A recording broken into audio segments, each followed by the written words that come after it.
E aí, pessoal, tudo bem?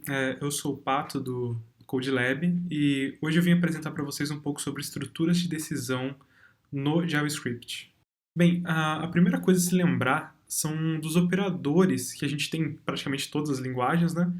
E especificamente os que a gente usa no JavaScript assim constantemente, né? A gente tem os operadores lógicos como o e, né? Um e outro, o ou, né? Um ou outro e a negação. E a gente também tem as operações de comparação, né? Que a gente é o igual, o diferente, menor, menor ou igual, maior e maior ou igual. Outra coisa importante quando a gente fala de JavaScript é entender um pouco sobre o que é um valor false e truth. Bem, valores false são valores que quando eles são avaliados de maneira direta, ou seja, por exemplo, um if x, se esse x for undefined, null, uma string vazia, um zero, false ou not a number, né, o none, ele vai ser considerado como falso, entendeu?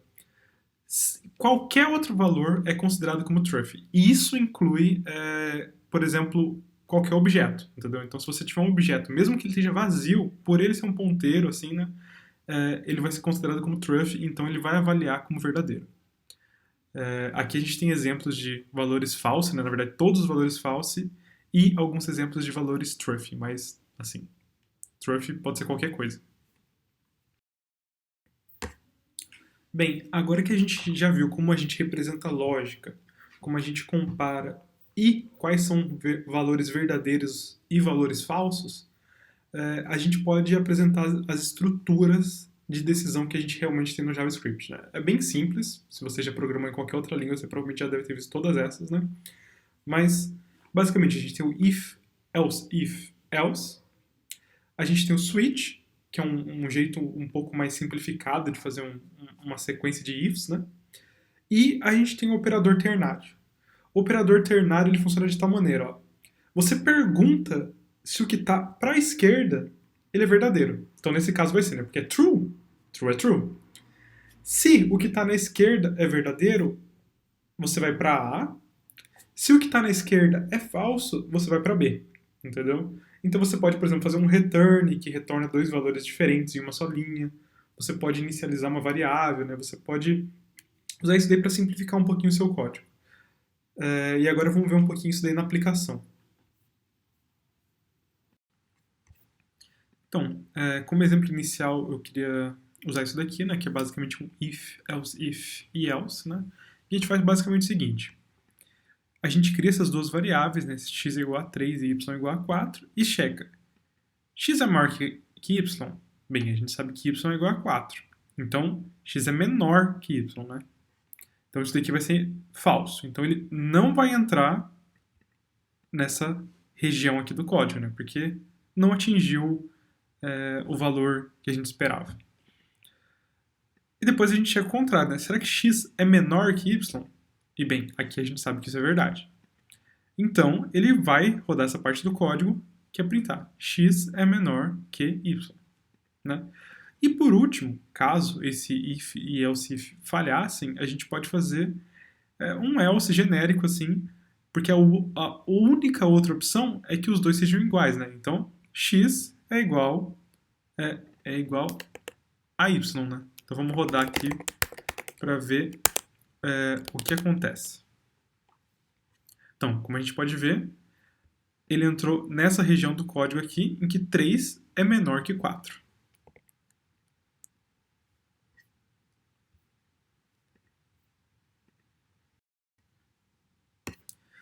Bem, aqui no nosso segundo exemplo, a gente vai usar a questão do switch e do ternário, né?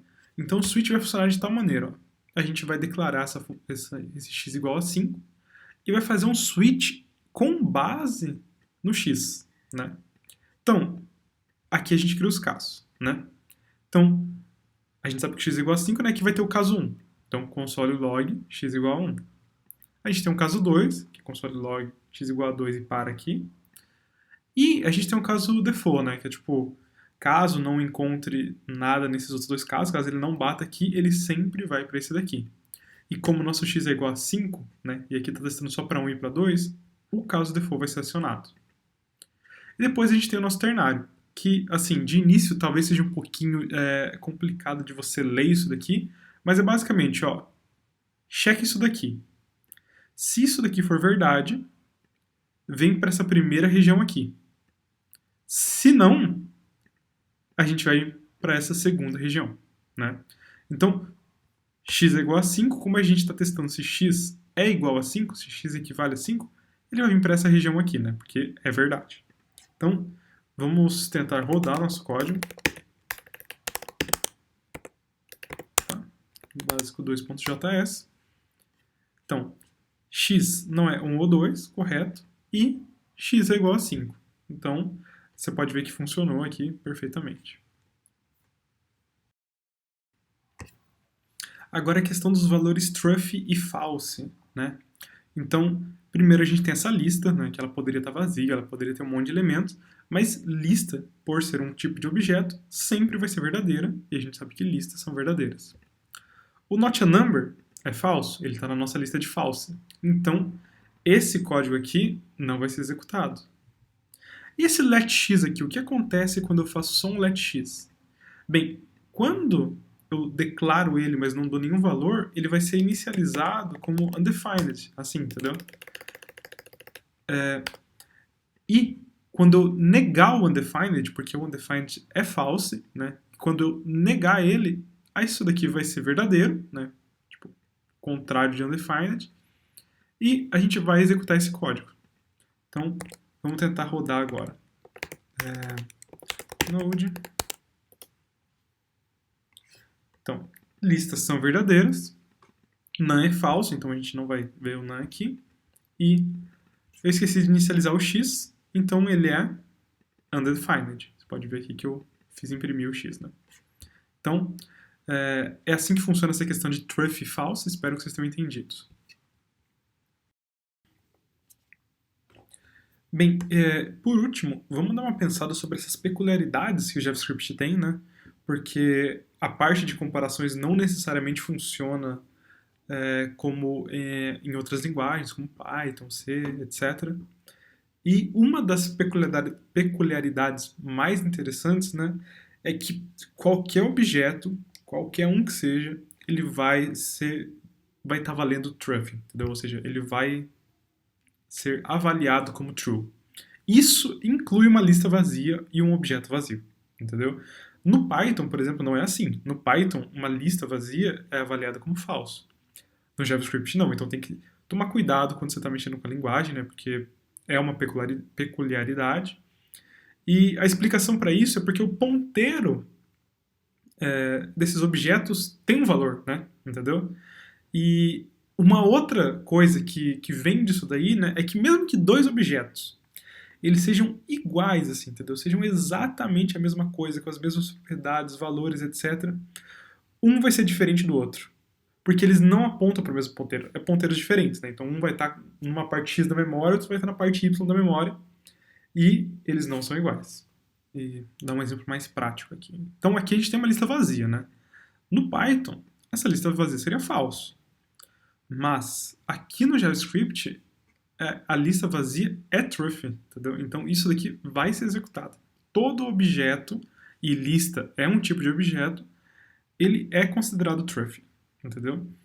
E, por conta dessa questão dele olhar o ponteiro, ao invés dele olhar o objeto em si, né, a gente tem essa situação aqui, que a gente cria dois patos, né, os dois fazem o mesmo barulho, quack. E quando a gente vai fazer o teste para pato 1 diferente de pato 2, você vai ver que o código vai ser executado, porque eles são diferentes, né? Então, vamos dar uma testada nisso daqui agora.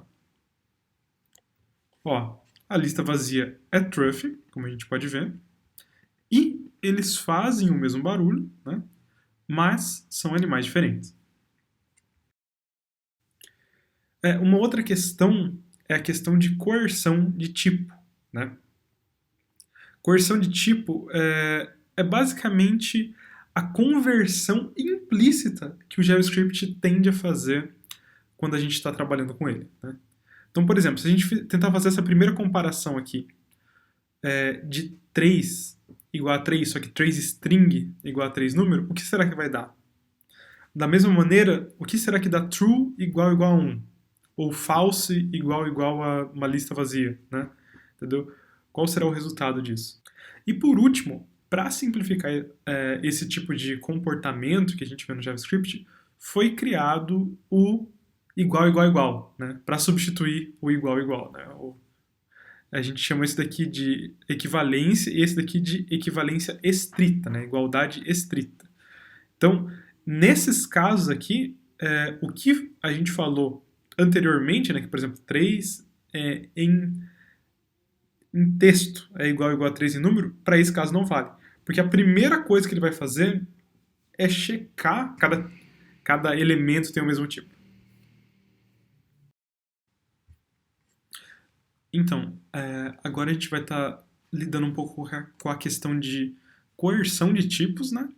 E com a questão dos diferentes tipos de igualdade. Né? A questão de coerção é o seguinte: quando a gente realizar essa comparação e não usar igualdade estrita, que é essa igualdade aqui, ele não vai checar se o tipo é idêntico. Na verdade, ele vai fazer o contrário. Ele vai ficar transformando um tipo no outro até dar um jeito de ficar idêntico. Entendeu? Então, assim, não recomendo que vocês decorem a tabela de coerção, porque tem uma ordem de precedência, tipo assim, o que vai virar o outro primeiro, né? Em alguns casos isso é importante, mas dá para evitar bastante usando esse igual aqui. Mas é importante saber que isso daqui funciona desse jeito, né? Porque em algumas situações vai ser útil para você isso daqui, né? Mas já dá pra ver, né? Quem que vai ficar querendo comparar uma string de valor 3 com um número de valor 3? Né? Não é uma situação que você tem todo dia, né? Então, quando a gente testar isso daqui, vai dar true, né? Que ele vai fazer a coerção. E quando a gente testar esse daqui, que é a igualdade estrita, a igualdade estrita vai primeiro checar se eles são do mesmo tipo e na hora ela já vai perceber, putz, isso daqui é tipo diferente, então vai dar false. Então, que nem eu falei, né?